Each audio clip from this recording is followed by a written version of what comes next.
Welcome to the Connected Teamwork Podcast by Growth Leaders Network. How do we learn to truly thrive together? How do we stay connected to our authentic selves, each other, and our purpose as a team, especially when challenged? How do we unlock the deeper levels of group intelligence? Enjoy this episode of the Connected Teamwork Podcast and learn practical tools to evolve the connectedness of your team to its next level.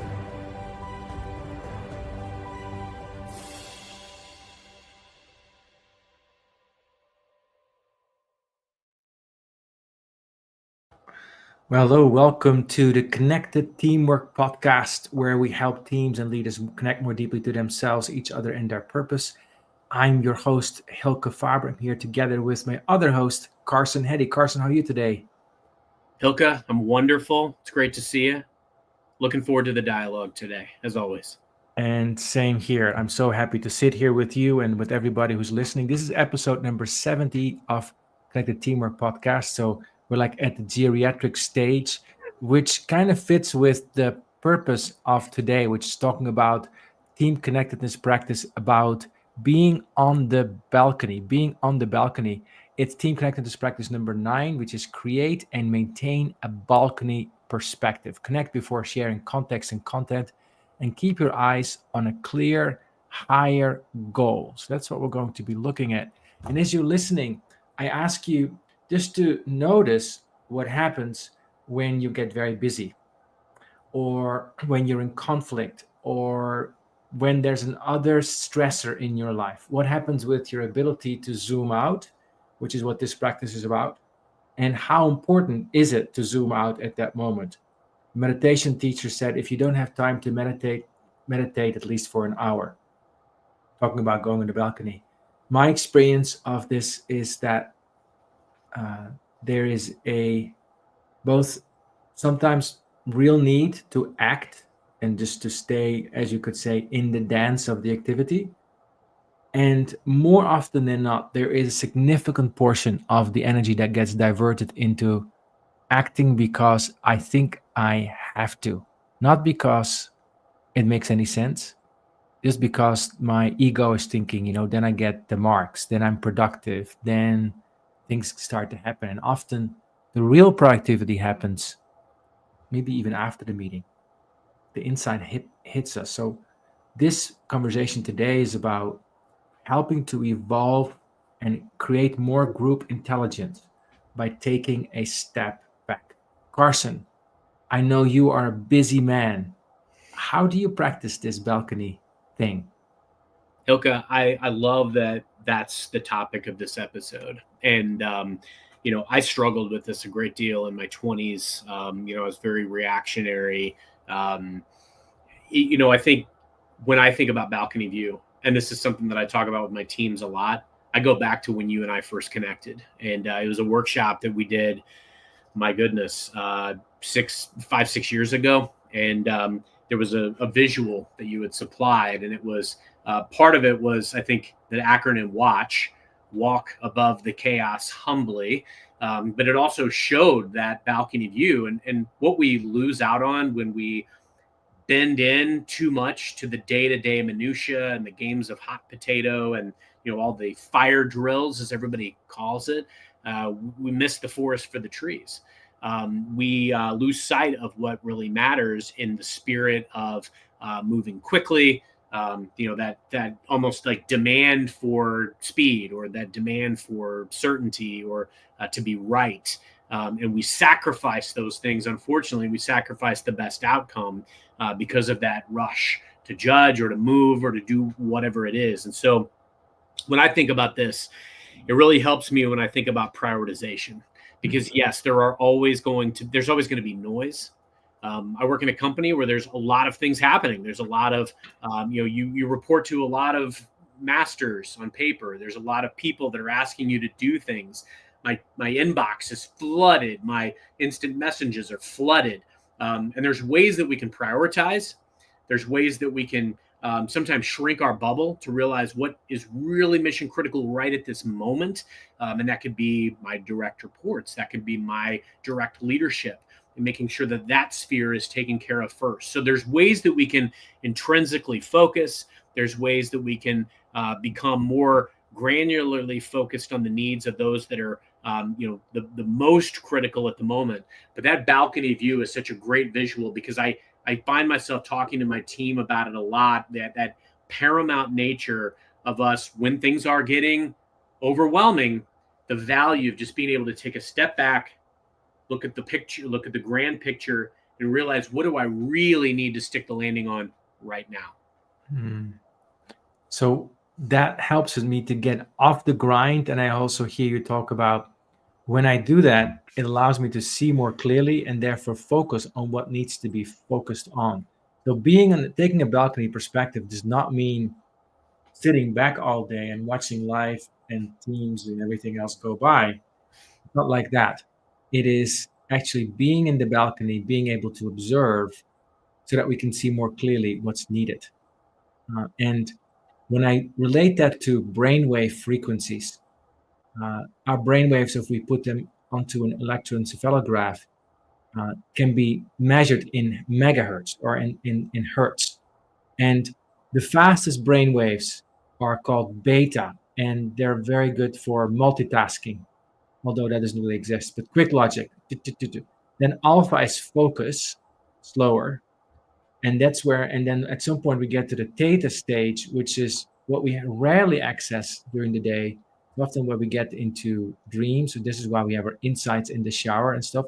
So we kind of have to slow down in our mind, literally slow down the machinery of our brains to have the insight of what's most important. And I find this often on Monday morning, like something that looked so important on Friday afternoon. Like, on Monday morning, yeah, it's important, but hey, there's another whole other way. Problems often that look very spiky and unfriendly on Friday may look a lot more kind on Monday morning. We're like, yeah, I got some perspective on that. And one tool we use for this, because we don't only use it to prioritize balcony, but also to infuse to have better conversations, is to do connect before context, before content. So I'm in conflict with somebody, I have a difficult conversation. Hey, Peter, how are you? Connect, context. I want to talk to you about this. So then it allows both of us to get our perspective, our balcony view in the same direction. And then we start having a conversation about the content together. And the idea is that we activate our group intelligence. So Carson, say more about how you activate this higher intelligence, because you have so much in your inbox, in your Slack box, in your whatever instant message box. How do you It's do a lot it? of boxes. Yeah, Hylke, I think about this as, when this concept was relatively foreign to me before I met you. There was chaos, and sometimes I feel like you're just throwing darts in the dark, right? You're trying to make a move that you think is right, and sometimes you get it right. There could be a false positive, right? I mean, you could be scrounging to make the right call, and you can make it from time to time. But I almost feel like, there are a lot of people that reach out to you advocating for why their priority should be your top priority. And that just isn't so. And I think with the balcony view, it gives us an opportunity to really reflect for a moment. Very few things require immediate action. Mhm. Very few things. If there's an emergency in my immediate surroundings and I've got to make sure my family is safe, that requires immediate action. Very little else, especially in the day-to-day business or with our teams, requires immediate action. Personnel situations, somebody has an emergency, that requires immediate action. But for the most part, this gives us a moment. We've got to reflect, and we've got to say, I think about great coaches, right? Done a lot of studying of, I'm a big San Francisco 49ers fan, and Bill Walsh, who, really planned out the blueprint for the 49ers success. And he would plan plays well in advance before the game was even played. And just that anticipation of, if this happens, I do this. If that happens, I do that. Now, no matter what we do, things will go awry. But these balcony view opportunities gives us the ability to say, are we still on track? Are we still working toward the goal? Has the goal changed? Has something evolved or pivoted, which requires me to evolve or pivot my approach? Who are the other stakeholders that maybe I need to visit with in order to really understand and to do active listening so that I understand before we move forward collectively? Because it isn't about just moving forward and doing a reaction to do something just to be doing something. I've got to make sure I take into consideration the other stakeholders. How are other people experiencing whatever this is? There might be other people that are involved or that should be involved. Somebody may reach out to you saying, hey, we got to do something about this. Well, hey, what are the implications for others? Who else is involved? Who else should I talk to? And then finally, how am I showing up in this moment? As a leader, it's often important for me to make sure that I'm showing my team that I'm keeping a steady hand on the wheel. So whereas right now I'm at the beginning of a fiscal year, there's people asking questions about quotas and asking questions about new customers and changes in their portfolio and changes to their role. I don't need or want to give a flip response. I've got to make sure that I'm showing up with calm and with saying, hey, that's a great question. Tell me more, share more about how that's impacting you, the questions that you may have. Let's go get the answer together. And making sure that they can see that I'm working on their behalf or that I'm with them in the boat to get the answers or the outcomes that they're driving toward. That's what that balcony view gives us the opportunity to do, to make sure that we're looking at the entire field so that we can see the whole play and not just our own finite, narrow glimpse. You know, it's kind of like the analogy, I'll use another sports analogy of the referees or the umpires running just to see a play. They're going to see their glimpse, but us at home or on the monitors when we do the instant replay, we can see the whole thing. And that's what the balcony view gives us the ability to do, is to see the whole picture and make a better decision that's more informed. See the whole picture and make a better decision that is better informed. And notice that our survival brain, which we also call our crocodile, the reptilian brain, is not interested in the big perspective at all. And that's why it's useful to have a little tool that says, no, step out of that. At the same time, be conscious that our reactive state is not to take in the bigger perspective, but actually to get mired into some kind of problem, some kind of thing that may actually seem very sort of life and death catastrophic, and therefore it needs everything. I love, Carson, that you said, very few things are that urgent. Very few things in business life are life and death. Personnel issues can be closer to it, right? Or family issues can be closer to it. And yet very few things are. That doesn't mean we become laissez-faire. It just means that we're not giving in to the crocodilian, reptilian brain reaction that says, you've got to focus here now or else.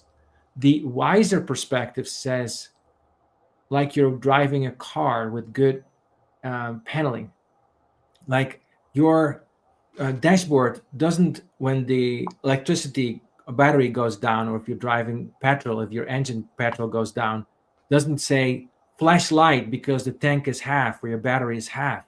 It shows you you're at 50%. And then when you get very, very close to the end, it shows big lights. What our crocodilian brain does, as soon as your tank goes from 100% to 99, it says, alarm, focus, solve this now. So we're going to take a break in a moment, and I want us to think about what are those instances that we are so seduced to stay in crocodile, myopic, small vision, and we lose the bigger picture. I'll see you after the break. We are in episode 70 of Connected Teamwork Podcast, speaking about the keeping a balcony perspective, practice number 9 of the team connectedness practices. See you after the break. You are listening to the Connected Teamwork Podcast by Growth Leaders Network.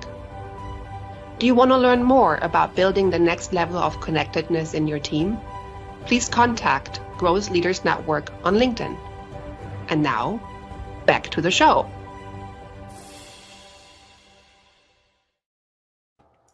So when do we get confused and basically get lost in the small perspective of the crocodile saying, This is everything. Carson, when do you go there? And when do you stay there too long?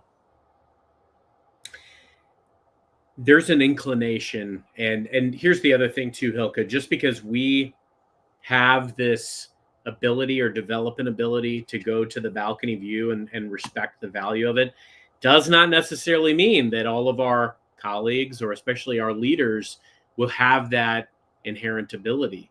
I've definitely noticed at various times and, various stages of my embracing of leveraging the balcony view that there can be other people that might be senior to me that can reach out thinking something is on fire.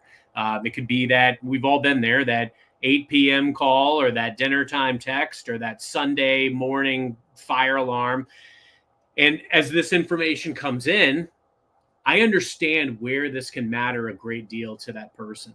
But at the same time, depending on where we are in this sphere and in this process, that crocodilian voice can tell me, I got to tell my wife, I got to jump on this call on Sunday morning at 8 a.m. while we're usually watching Sunday morning and having our coffee with Jane Pauley, right? My point in saying this is there's always going to be these pressures and stressors. There is control that we have on how that pressure impacts us. I've noticed a lot of times in my career, because of the expectations and the bar that I set for myself, I put a lot of pressure on myself. And so part of that is showing myself the kindness and the grace and the space to take that moment and go to the balcony. But on the same token, you can't just all of a sudden tell somebody that's senior to you calling you on a Sunday morning, hey, can we go to the balcony for a second? Or did you go to the balcony before you called me? The criticality here, Hylke, is to make sure that, yes, I'm going to give credence to this moment and I'm going to ask them, hey, tell me more. Help me understand, and being respectful to those leaders as well that sometimes may not visit the balcony first, letting them know, hey, I'm also grappling with this and this. These are, what I was going into the day as my top priorities. Help me understand how I should prioritize this amidst these other priorities, because I want to make sure I'm making you look good, helping you win, delivering what you need. There is a benefit to not just immediately saying yes to, I've got to jump in and answer this fire drill. There is a benefit to you and to them, to being into the business, frankly, to being curious immediately and asking them, hey, tell me more. I want to make sure I fully understand the why behind this, how I can prioritize it amidst what I'm also working on today. And maybe it means you taking some more time with this person or with your boss or with other leaders, but because you got to make sure that you're assimilating these tasks into your arsenal if it's the right thing to do. And again, it's important for you to see the forest for the trees, but it doesn't always mean that everybody else that asks you is going to. So I think it gives you that moment to reflect. There's a thought leader in this space, Pamela Matson, and she talks about having the safest table in the room. And so I think when I'm thinking as a leader, if other people that you're working with feel safe talking with you, whether they're a leader, whether that's somebody that reports to you, they're going to tell you what they really think. And that's why I think some of the work is pre-work, Hylke, because if I have a great relationship with these folks, I can be more candid if they come at me with something that they want to be my priority that I don't immediately want to take into my arsenal. So do some of that pre-work. It's why the relationships are so important, but it's also why it's critical that, because they're going to challenge you. They're going to give you things that are challenging, but you'll be able to challenge them as well if you've built that rapport and done the pre-work, building a safe space to be able to express what is a priority and what isn't. What I hear you talk about, Carson, is even when your superior, which is such a challenging thing to work with, when they're in crocodile or you think they're in crocodile, then not making them wrong, not making yourself wrong.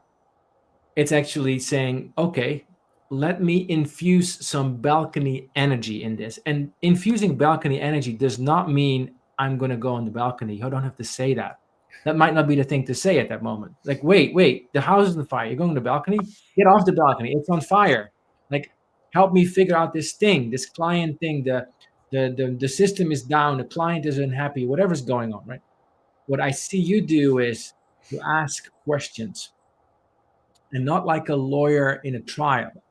You ask questions as a supporter and saying, tell me more about that. And often that very simple question, tell me more, or tell me more about the desired outcome. Tell me more about the challenge. I really want to help you. Tell me more about that. And at the same time, with equal strength, being able to create the balcony perspective by advocating for yourself and saying, yeah, I've got these priorities as well. So I love that. Creating, to me, I call that creating balcony time. So even if balcony is not there, I can insert it, and it doesn't have to take eons either. It can just be in a few brushstrokes. Yeah. Back to the question: when do we fall into those moments of I don't think I have time to go on the balcony? For me, it's when somebody that I care about, whether it's a client or a person in my personal circle, that's unhappy with me. At that moment, my crocodilian brain will kick in. I want to override everything else. And I want to do everything else to get back to satisfaction, right? So I've had this happen in workshops where there's 500 people and we're having a great time. And one person says, this is rubbish. And my crocodilian brain sees only that one person. Why? Because that is the tiger in the room. So think about there's all lambs in the room and there's one tiger. Where does the attention go? Onto the tiger. That's what my brain does. And I know that. So if I give into it, then I will have a whole conversation with the tiger to tame the tiger. However, what I can also do is I can have that conversation within myself. I can say, I take a breath and say, yeah, okay, yeah. I think you're seeing a lamb with lambs with lots of one tiger. Okay. And then very simply, a balcony question is that true? Is it true that you need to solve? Is this true that this thing that you think you need to do, whatever that is, solve it, make them happy, get back to happy, whatever it is that true? And that very simple question brings online a more and a deeper intelligence. And in those moments, I can then say, I hear you. This may be rubbish. And to stay on purpose of the workshop, I'm going to proceed. Or maybe there's something here. Tell me more. Yeah? That is also something. So that to me is the point where I can go off track. There's another point here. The balcony wisdom is about accessing a higher intelligence. And that often doesn't come from us thinking harder. It often comes from thinking softer. It's like you can almost, the frontal lobes are like, let me kill this tiger. No, relax your eyes, soften your eyes, soften your gaze, literally. Almost like you give yourself the inner massage of the brain, even though that may not be something you can do with your hands while you sit in this call. You can do it with your intentions. Like, I'm going to soften my eyes. And like what you said, Carson, be kind to myself, to this person, and to this problem. What do I then see? Oh, well, this is definitely not the end of the world. So what can we do? It might even become a bit more fun. Carson, when you think about that creating balcony time, what other things do you do to make that happen? How do you create balcony time? This develops more over time, whereas when I started doing this, it was a less comfortable, less developed muscle. But now I really try to create space anytime there is a new demand on my time, new ask for my team or me to execute on something. You go into a day with your, kind of your preset agenda, your daily non-negotiables, and, inevitably within an hour, there's ping after email after email trying to derail that. Right. So how I get balcony time is that it's a conscious decision to zoom out. And I mean, I keep, if you notice, I keep doing the hand motions because this is a conscious separation. And even when I'm talking to my team about the need to take a balcony approach, I literally make the hand motion because for me, it's a separation from that immediate perceived or real fire. It's that ability to take a step back. Here's an image that I like to use too when I'm coaching and talking to people on my team. There's a scene in the movie Superman Returns where Superman's literally just hovering above the earth and he's got his eyes closed and he can literally hear everything going on. There's the cat in the tree, and then there's the accident that's about to happen in Metropolis, right? So, what is he going to do? He waits and he zooms in at the exact right thing. Yes. Are there other things that could require Superman's assistance at that moment? Sure. But he's got to make sure that he focuses on the most high priority. He's got to land the next next thing. And so I envision all of us very similar to that. Whereas, we've got to make sure that we go in with our best intentions. And yes, there are going to be things that happen throughout the day that require some immediate attention. If I get a ping from my boss that says we need to talk right now, you better believe I'm going to prioritize that. But on the same token, like for instance, the way that my chats are set up, I have pinned chats for my boss and my direct reports. Everything else falls below that. And it is a priority, but it's less of a priority than my direct sphere. And so what going to the balcony helps me do, Hylke, is to really prioritize my direct sphere and to realize while I'm at the balcony, what is the most important thing? What do I get paid to do? I get paid to support and serve and protect my team, my direct reports. I have a business of XYZ. I have these customer relationships. Those are things that probably should take the lion's share of my priorities. Other things like side projects or somebody asking me to help them with a certain situation, while important, and while I want to get to them that day, and I will make every attempt to do so, I can't stop what I'm doing every single time I get a ping or an email or a request, but I usually will for that small group of people. And that's what being on the balcony helps me do. Figure out what do I need to open my eyes and fly in and swoop to save, and what do I need to keep moving forward on to make sure that I'm hitting the mission critical stuff that fits within my remit and my purview best. So create balcony time, create balcony wisdom, creates priorities, helps us see clearly what is needed now. So to close our conversation today, if you're listening, think about a situation you're in right now. And what happens when you literally sit back in your chair a bit more, soften your gaze, and take a look around and say, what is really important? Or what is it that I'm actually getting paid to do here? Thank you so much for listening today and for enjoying and being in this conversation about balcony time, team practice number 9. You've been listening to the Connected Teamwork podcast. If you like this podcast, you can subscribe to us on Apple and Spotify, and see you next time at the Connected Teamwork podcast, where we help leaders and team connect more deeply to themselves, each other, and their purpose. See you next time.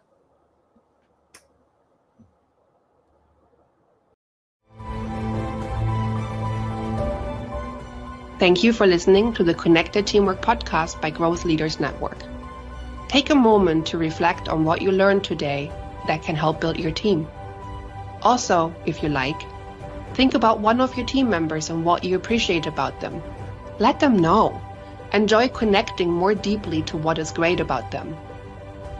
And see you next time at the Connected Teamwork podcast.